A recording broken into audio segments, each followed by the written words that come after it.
Ok, en el video anterior habíamos empezado a cargar las categorías de esta manera, utilizando pues simplemente una función que básicamente mandara los datos hacia un estado, y este estado pues lo que hacía era que por medio del useEffect, cuando se cambiara, pues simplemente recargaba la página.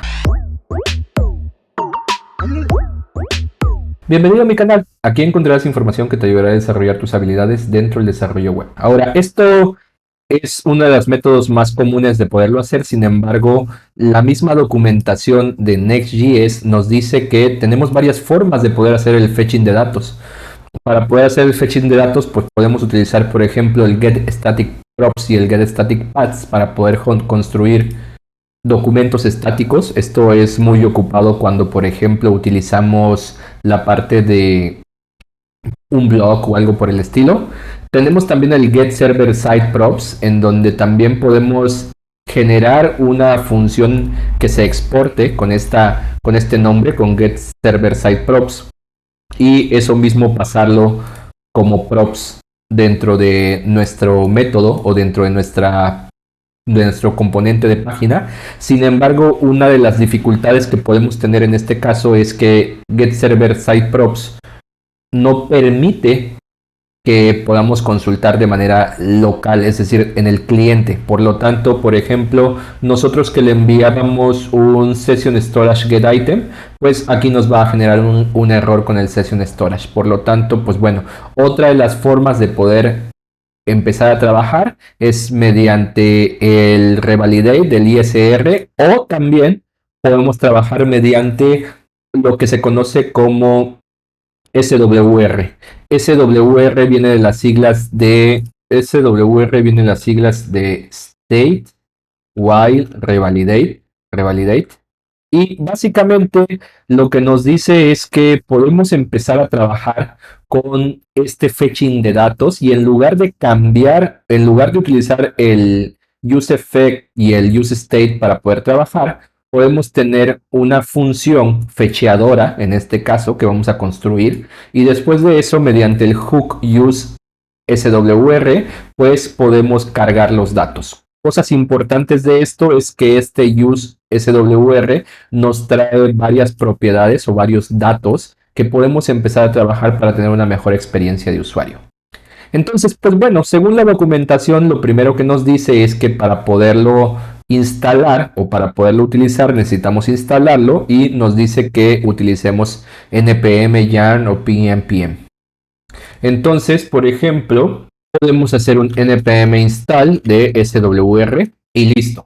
Una vez que ya tenemos esto, vamos a dar un npm run dev para poder cargar nuestro servidor de nueva cuenta. Aquí está funcionando bien todo. Entonces, pues bueno, lo que tendríamos que hacer, o los cambios que tendríamos que hacer, básicamente es, en principio, generar una función fetchadora, const fetch o fetcher si la queremos poner, y vamos a recibir por parámetro la URL, ya que el use SWR le tenemos que mandar dos parámetros, en principio la URL y en segundo la función fetchadora. Esta función fetchadora pues no es más que lo que acabamos de hacer aquí en esta parte del await. Entonces, en este caso, este fetcher tiene que ser de tipo async, y le vamos a decir que lo único que vamos a hacer es que vamos a retornar el await con el token. Obviamente, para poderle enviar el token, pues bueno, este token lo tenemos que recibir en esta parte de acá, y listo. Con esto ya tenemos nuestra función fetchadora. Ahora ya no va a ser necesario utilizar el useState, ya tampoco va a ser necesario utilizar el request, y tampoco va a ser necesario utilizar el useEffect. Por lo tanto, podemos empezarlo a eliminar, y simplemente podríamos generar, por ejemplo, un const categories que tenga un use SWR, y como les decía, el primer parámetro pues básicamente va a ser la URL que tenemos que empezar a trabajar. Entonces, en este caso, por ejemplo, el servicio que ya estábamos trabajando, pues simplemente lo vamos a refactorizar un poquito, le vamos a poner URL, le vamos a mandar el token, y en este caso esta URL va a ser la que vamos a recibir, así que aquí le vamos a decir URL. Y de esta parte, pues mandamos justamente la URL y el fetcher.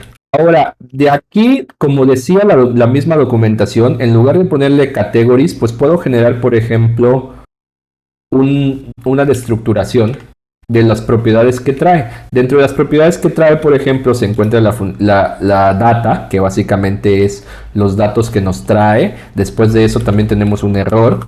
Y algo también importante que tenemos es una propiedad que se llama isLoading. Si crees que esta información es importante y te genera valor, te pido por favor que la compartas con tus compañeros para poder ayudar al posicionamiento del mismo. Entonces, justo como nos dice la documentación, podemos hacer un if y le podemos decir que si existe un error, entonces que nos retorne un div que diga error al cargar. Y lo mismo, si existe o si no existe data, entonces que nos mande un cargando. Esto mismo lo podríamos reemplazar por un si existe, si loading está en true. Cualquiera de los dos funciona. Bien, entonces, pues bueno, ya tenemos básicamente esta parte de acá. Y ahora lo que tendríamos que hacer, pues básicamente es empezar a cargar lo que tenemos en esta parte de acá. Vamos a hacer un console log. Aquí le voy a poner console log de data. De hecho, para que veamos, vamos a hacer un console log de todo. Y acá me dice que no está definido. Esto es porque no lo he importado. No mal recuerdo, creo que y aquí no es loading, es isLoading. Perfecto. Y aquí tenemos un error que nos dice error al cargar, pero bueno, ya estamos trayendo aquí datos, o mejor dicho, ya estamos trayendo esta parte.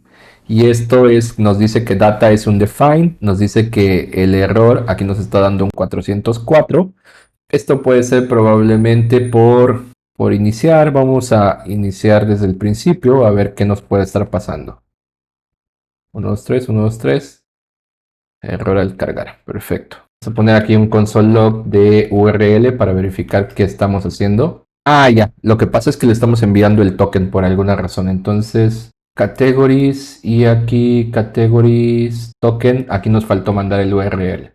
Perfecto. Y ahora sí nos dice que el map está incorrecto. Pero aquí ya tenemos, como podemos observar, tenemos cargado data que dice undefined, error undefined y is loading true, y en el momento en el que pasa a false, pues data ya está cargado.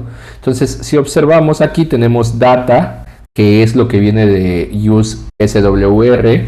Después de eso tenemos otra data que es la de category y que es la de Axios y después tenemos categories. Entonces, pues bueno, esto podríamos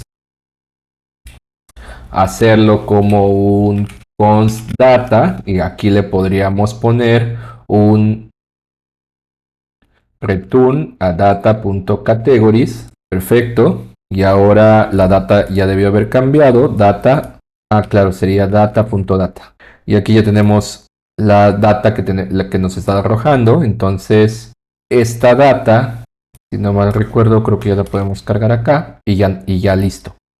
Perfecto, entonces como pueden observar, pues bueno, aquí justamente supongamos que isLoading está en true, pues observen que ya nos aparece la de cargando y en dado caso de que no, pues bueno, también ya nos está apareciendo esta parte.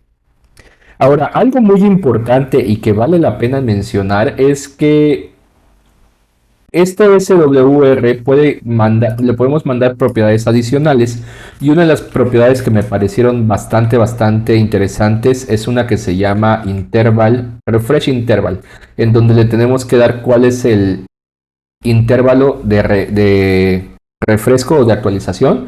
Por ejemplo, vamos a ponerle 3 segundos, entonces cada 3 segundos va a empezar a hacer la conexión de nueva cuenta hacia nuestro endpoint. ¿Qué es lo importante de esto? Lo importante de esto es que si por alguna razón nuestra data está cambiando, imaginemos por ejemplo que alguien hizo una actualización y le puso general 2, observen cómo se va revalidando automáticamente. Por ejemplo, si le cambiaron el color, pues ahí se va revalidando automáticamente. Si por alguna razón se regresó el color a su estado original y se regresó el nombre a su estado original, pues ahí después del tiempo va a empezar a cargar. Eso es todo por el momento. Nos vemos la próxima.